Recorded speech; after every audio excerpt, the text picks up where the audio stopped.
세상에 이런 일이라는 그 TV의 프로그램이 있습니다. 이 내용을 보다 보니까 어떤 내용이 전개되냐면, 여자아이가 태어났는데 이 아이가 병을 앓고 있어요.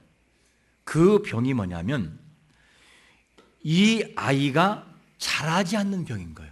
애가 자라지를 않아요.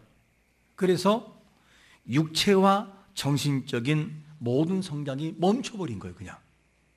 그래서 이 아이가 거기에다가 뭐까지 문제냐? 앞을 볼 수가 없는 장애인이에요. 근데 이 아이의 본래 나이는 몇 살이냐? 18세인데 그가 하는 행동과 신체 발달과 정신적인 연령은 딱 3살이에요. 엄마이고 3살짜리예요. 이렇게 행동하는 것을 보는데 그 아이가 크면서 계속 투정을 부려요. 잠도 잘 자지도 않고 24시간 엄마가 붙어 있어야 사는 아이예요. 잠도 엄마가 제대로 못 자지요. 그런데 더 놀라운 것이 뭐냐면 친어머니인 줄 알았는데 친어머니가 아니에요. 그 아이를 데려다가 키우는 거예요. 근데 그 어머니를 보니까 불평 한마디가 없고 그냥 그렇게 그 아이를 이뻐하죠. 그 PD가 물어요. 아니, 친어머니도 아닌데 어떻게 그렇게 아이를 키울 수 있습니까? 라고 말했더니 그 대리 어머니가 하는 말이 뭐냐면 불쌍하잖아요. 그리고 이쁘잖아요. 이 말만 하는 거예요. 그리고 그 아이가 과자를 먹다가 그 과자를 눈에 안 보이지만 대략 엄마 입에 갖다 대면 좋아가지고 너무 좋아가지고 막 뽀뽀를 하고 그런 것을 보았습니다. 저는 그거를 내내 보면서 너무 아팠던 것이 뭐였냐면 저 아이를 키우는 엄마의 마음은 얼마나 찢어질까. 아이가 자라야 되는데 나이는 고등학교 3학년인데 3살로 지금 있으니 어쩌면 좋을까? 그러면서 어떻게 저것이 가능할까? 그러면서 얼마나 도전을 받았는지 몰라요. 여러분, 그 아이를 버릴 수 없는 이유는 하나요. 불쌍하니까라는 마음이 들었던 거죠. 그 어머니 마음속에 불쌍한 마음이 없다면 그 아이는 버림받을 거예요. 그런데 그 아이는 친엄마가 아님에도 불구하고 그 아이를 불쌍히 여기는 마음을 가지고 애를 대하는 것을 보았습니다. 여러분, 하나님은 왜 우리를 포기하지 않을까? 죄악된 인생, 정말 죄악으로 배신하고 또 배신하는 우리 인생들을 왜 하나님은 우리를 버리지 않을까? 이유는 뭐냐면 우리를 어떻게 하든지 살려보려고 하는 것은 뭐냐면 우리를 바라보시는 하나님의 시선이 버릴 자가 아니라 사랑할 자여 불쌍히 여길 자로 바라보시기 때문에 우리를 포기하지 않는 하나님의 사랑을 이해하시기를 축원합니다. 그 사랑이 지금도 우리는 받고 있고 우리가 느끼고 있다는 거예요. 그 사랑은 지금도 계속해서 흘러오고 있다는 거죠. 그 인생을 구원하시기 위해 오신 그날이 뭐죠? 정한 날짜가 성탄절이에요. 부족한 인생을 살리시기 위해서, 나약한 인생을 살려주기 위해서 이 땅에 연약한 육신의 몸을 입어야만 됐던 예수 그리스도, 그분의 은혜가 바로 성탄절이라는 것을 알 수가 있습니다. 여러분, 이 사역을 위해서 하나님의 아들이신 예수님은 처음부터 마지막까지 포기하지 않아요. 왜냐? 그게 아버지의 뜻이니까. 영혼을 살리기 위해서 마지막 십자가를 지는 것까지의 완성을 이루어질 것이 뭐냐? 하나님의 아들이신 예수님이 해야 할 사명이었습니다. 이것을 위해서 그분은 죽음을 선택하고 마지막 십자가에서 내려오라는 저주스러운 말을 한다 할지라도 끝까지 완성하시고 다 이루었도다. 그리고 피를 흘리시는 거죠. 이것이 뭐냐? 우리를 향하신 예수님의 사랑이었습니다. 그분이 이 땅에 오셔서 인정받았느냐? 인정받지도 않았어요. 목수의 아들이라는 이름 때문에 그를 무시하고 그가 하나님의 아들이라는 이름을 조금만 내색을 하면 사람들은 어떻게 하든지 예수님을 죽이려고 모함을 합니다. 이게 예수님의 사역이었어요. 그래도 그 주님은 마지막까지 놓지 않아요. 무엇을? 사명을 놓지 않고 가는 것을 보게 됩니다. 이것이 예수님의 사역이었어요.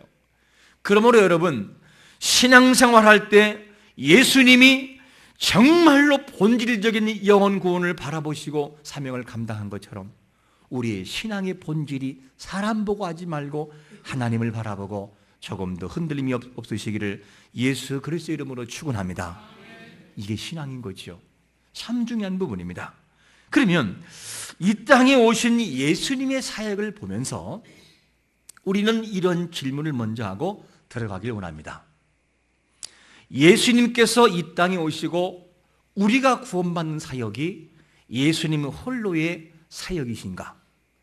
그리고 예수님은 혼자 모든 것을 이루어 나가시는 사역인가? 이 해답을 먼저 찾으면서 그 다음에 들어가면 좋겠어요. 먼저 예수님의 이 사역은 홀로 된 사역이 아니었습니다. 오늘 본문 이사야 61장 1절에 보니까 뭐라고 말씀하죠? 주 여호와의 영이 내게 내리셨으니 이는 여호와께서 내게 기름을 부으사 가난한 자에게 아름다운 소식을 전하게 하려 하심이라. 나를 보내사 마음이 상한 자를 고치며 포로된 자에게 자유를, 갇힌 자에게 노임을 선포하며 이렇게 말합니다. 이 한 절 속에 1절 속에 삼위 하나님의 사역이 들어있어요. 성부, 성자, 성령 하나님의 놀라운 사역. 그러므로 한 영혼이 구원받기까지의 그 사역 속에는 삼위 하나님의 역사가 개입되고 있고 참여되고 있는 것을 믿으시기를 축원합니다. 그 증거가 첫 번째로 누가 참여하느냐? 주 여호와의 영이라는 단어를 볼 때 성령 하나님의 역사가 우리의 구원 속에 참여되고 있다는 거예요. 여러분, 성령 하나님의 역사가 아니면 예수를 믿을 수 있을까요? 없을까요? 어느 누구도 성령이 아니면 예수를 안 믿어지고 믿을 수가 없어요. 내가 믿고 싶어도 안 된다니까요. 가식적이에요. 그냥 그 성령 하나님의 역사가 아니면 누구도 예수를 신할 수 없다는 거예요. 이것을 성경에서는 뭐라고 하느냐? 고린도전서 12장 3절 말씀 우리 같이 읽어볼까요? 시작. 그러므로 내가 너희에게 알린 하나님의 영으로 말하는 자는 누구든지 예수를 저주할 자라 하지 아니하고 또 성령으로 아니하고는 누구든지 예수를 주시라 할 수 없다는 거예요. 성령의 역사가 예수를 믿게 하고 예수가 안 믿어지는 걸 믿으시기를 축원합니다. 그러니까 그분의 사역이 지금도 내 가슴 속에 흘러 있다는 거예요. 내가 예수를 믿고 고백하고 신하는 것은 이미 성령이 내 가슴 속을 두드렸고 믿게 한다는 거예요. 그러면 여러분, 내가 예수를 믿고 있는 이 모든 삶의 증거는 성령이 나를 사랑하시는 증거예요. 나를 붙들고 있는 증거예요. 성령이 내 가슴을 두드리고 있고 곁길로 가면 돌아오게 하는 역사가 지금도 계속적으로 개입되고 있음을 믿으시기를 축원합니다. 이게 얼마나 감격할 일인지 몰라요. 그분이 지금도 우리에게 개입하고 있는 것이다. 그래서 성령 하나님의 개입이 뭐냐? 구원사역 속에 먼저 포함되어 있다 하는 것이고, 그리고 또 다음에 누가 개입하셨냐? 여호와께서라는 이 말씀을 보면 성부 하나님의 개입이 있다는 것이죠. 성부 하나님께서 우리의 모든 구원에 참여하고 있어요. 하나님이 계획하시고 선택하시고 모든 걸 하셔서 그 영혼이 구원받도록 하나님은 계획하신다는 것이죠. 이게 하나님 아버지의 역사인 것입니다. 그래서 하나님은 모든 구원 기획을 설계하시고 진행하시죠. 이게 하나님 아버지의 사랑인 것입니다. 그런데 이 하나님 아버지 사역 속에는 어떤 부분이 담겨져 있느냐? 하나님 아버지는 오래 참으셔요. 참고 또 참고 계속 그분은 참으셔요.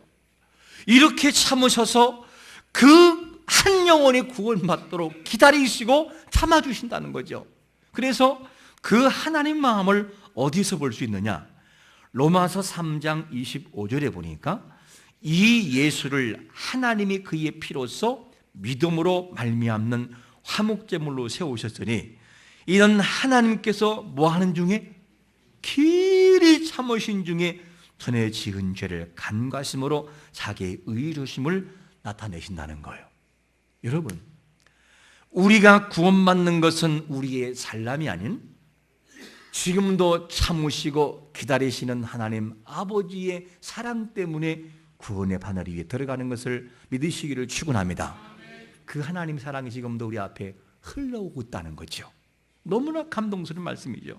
여러분, 이 형벌 속에 떨어질 인생들이 구원받는 이유는 뭐냐면 오직 하나요.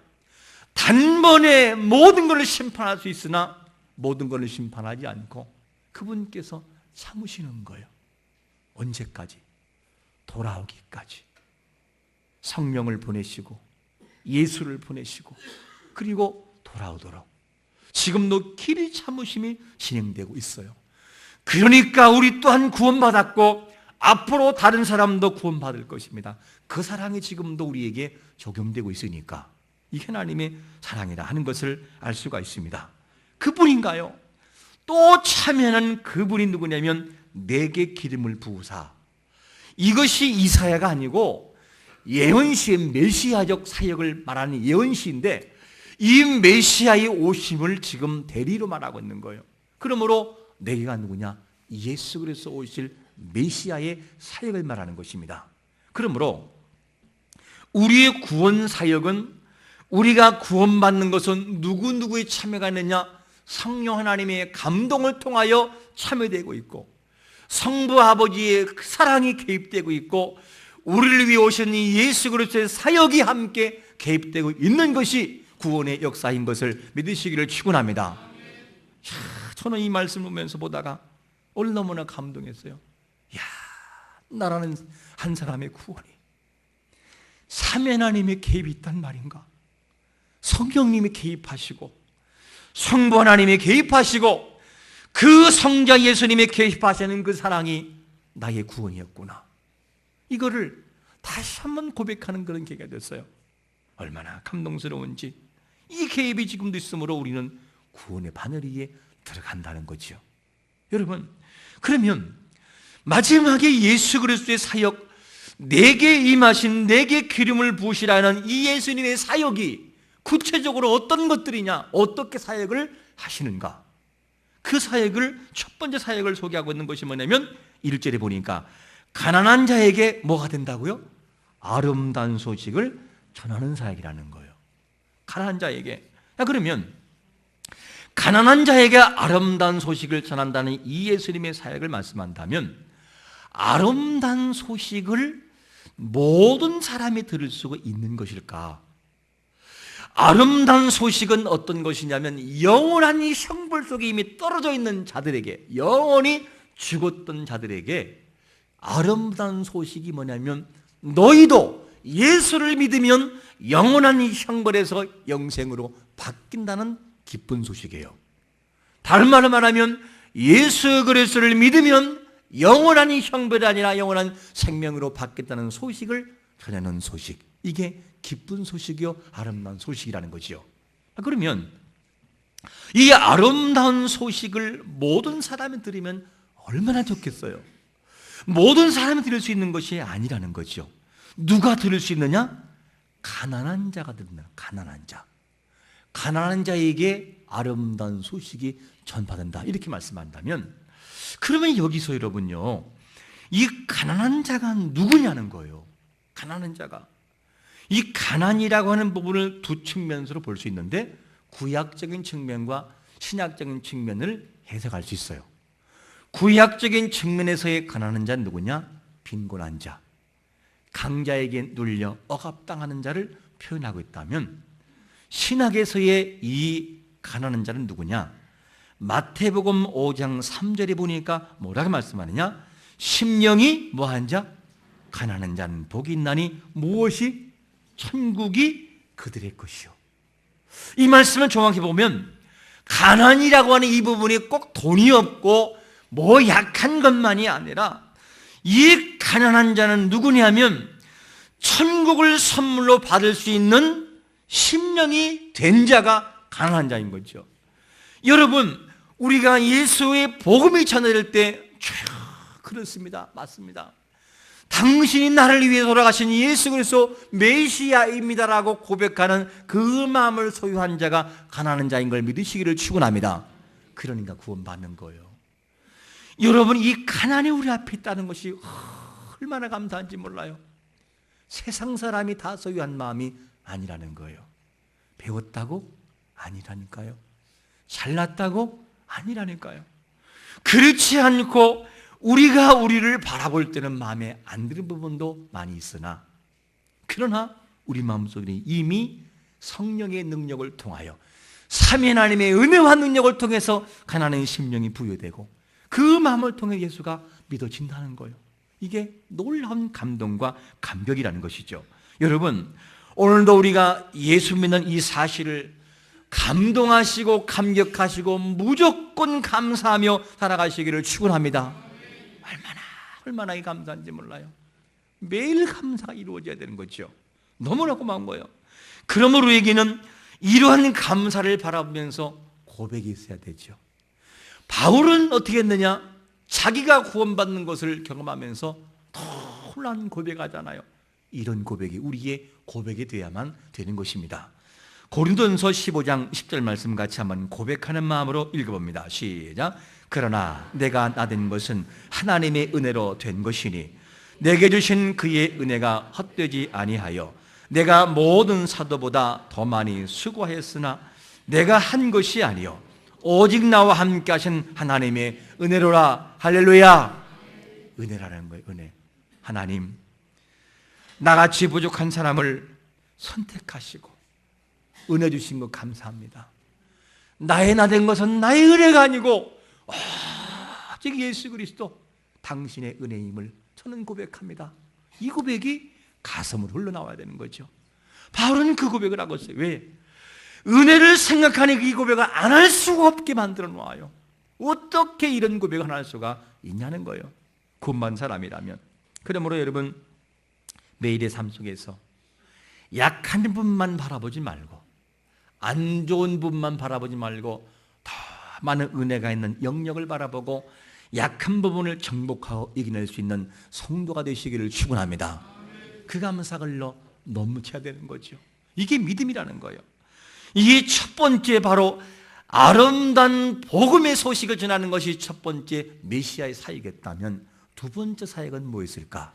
바로 마음이 상한 자를 고치시며 이렇게 말합니다. 마음이 상한 자를 고치기 위해서 이 땅에 오신 예수 그리스도임을 믿으시기를 축원합니다. 마음에 상한다는 영역을 해석할 때는 여러 가지 적용이 필요할 것입니다.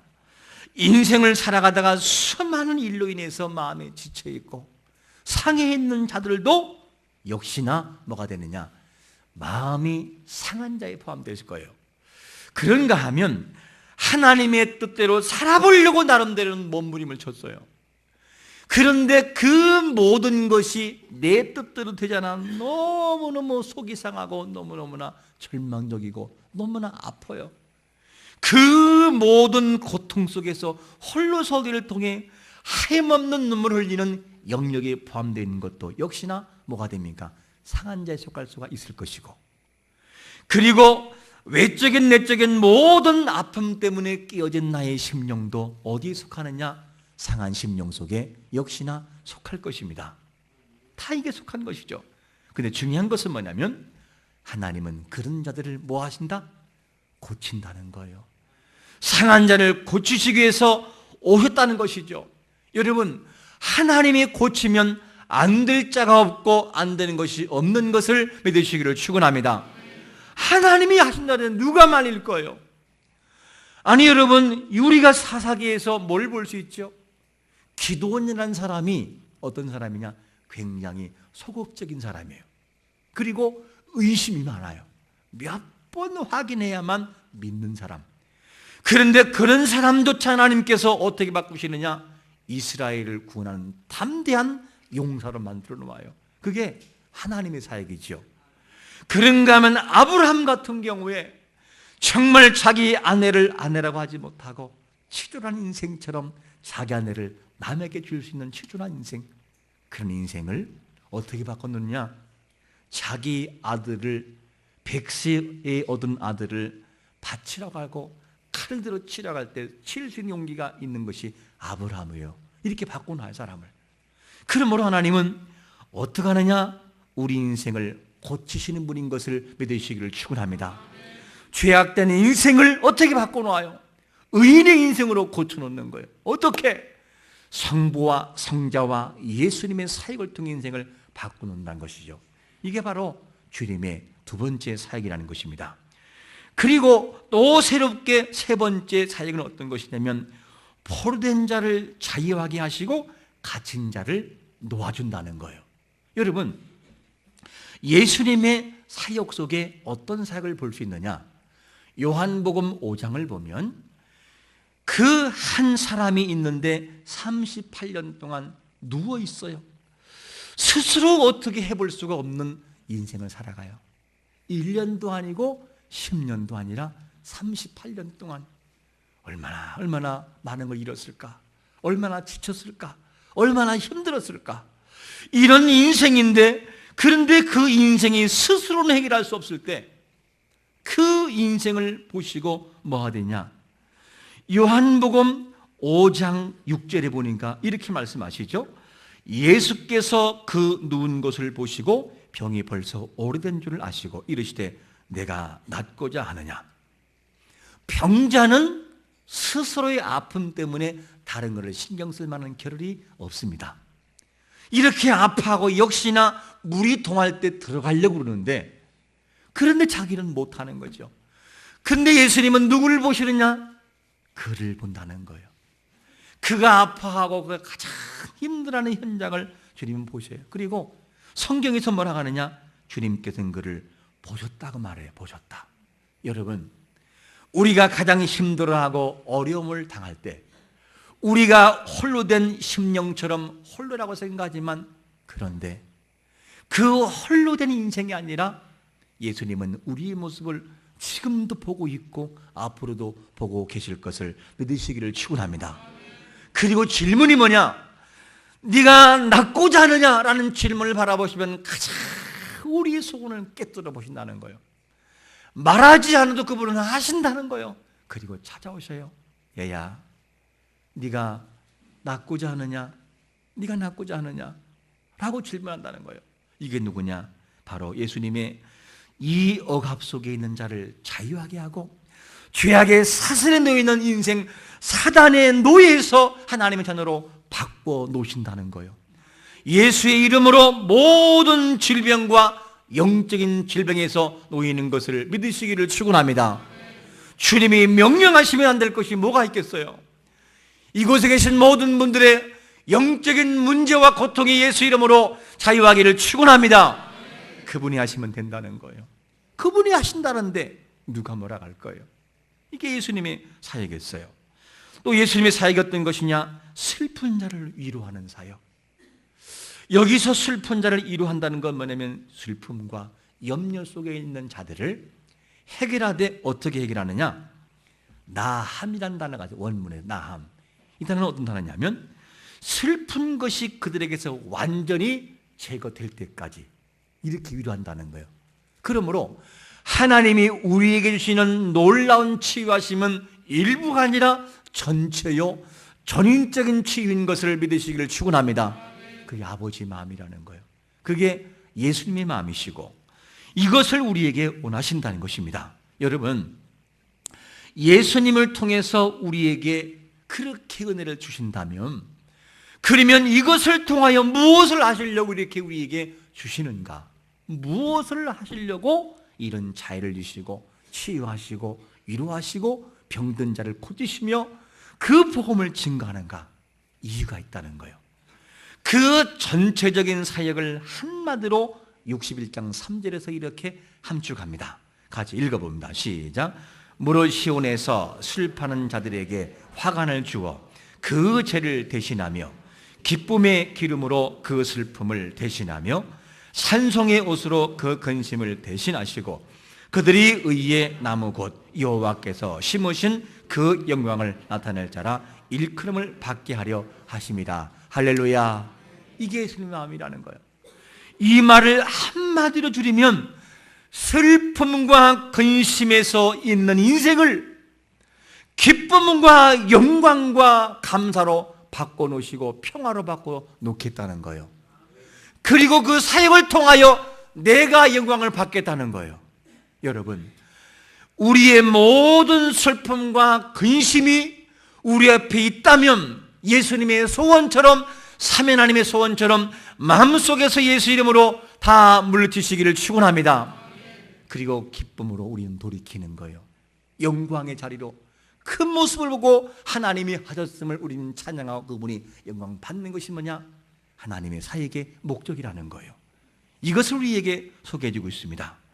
이 소원은 예수님뿐만이 아니라 삼위 하나님의 소원이었어요. 성령, 성부, 성자. 그래서 구원사에게 참여하시죠. 바로 이것을 위하여 예수님은 초라한 몸에 입으시고 인간의 몸을 오시고 이 땅에 오신 것이죠. 그날이 언제냐? 성탄절. 기쁘다고 오셨네.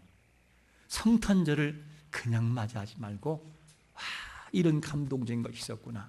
하나님 감사합니다 하면서 우리의 생각과 전체적인 마음과 삶이 그분을 찬양하는 마음을 가지고 맞이하는 성탄절 되시기를 예수 그리스도의 이름으로 축원합니다. 아멘.